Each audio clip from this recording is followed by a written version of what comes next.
I too want to rise and speak in support of SB 329. I too will probably suffer some heartache in my district because I know there are a number of constituents who are not in favor of this bill. But this bill really just asks landlords and property owners to increase the opportunity for access. It does not say you must rent to folks who are on Section 8 vouchers, but it does say you must give them equal access to having the opportunity to apply and to be vetted.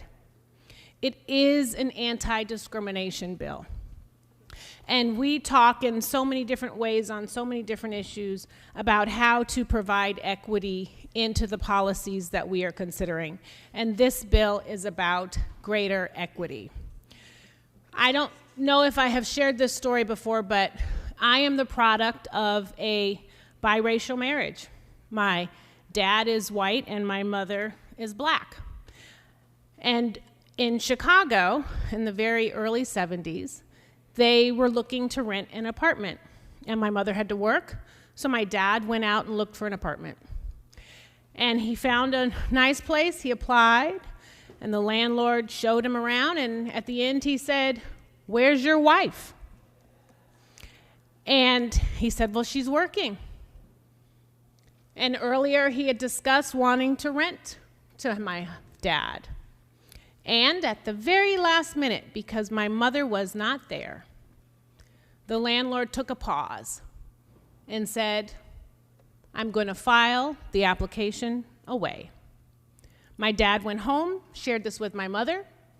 They called two friends of theirs who were not married, but were both white, and they said, "Pretend to go and look at this apartment." And so they did. And the landlord said, "So great to see you both here. I have an apartment ready for you. No one else has looked for it," and rented to them. And my folks actually had to file an appeal with the housing authority in Chicago because they had been discriminated against because my mother was black. Just 40 plus years ago.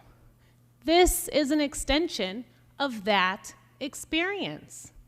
Now, my folks got that apartment because they were viable applicants. It wasn't some sort of retribution for racism. And they turned out to be pretty good tenants. In fact, the landlord told them that a year later.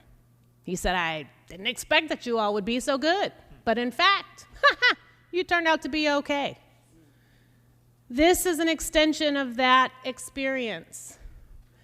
And so while it may be tough for some of you, I am urging an aye vote on SB 329, because just because you need a little economic support doesn't mean you're a bad tenant, doesn't mean you're going to trash the place, doesn't mean you're going to bring down the property values.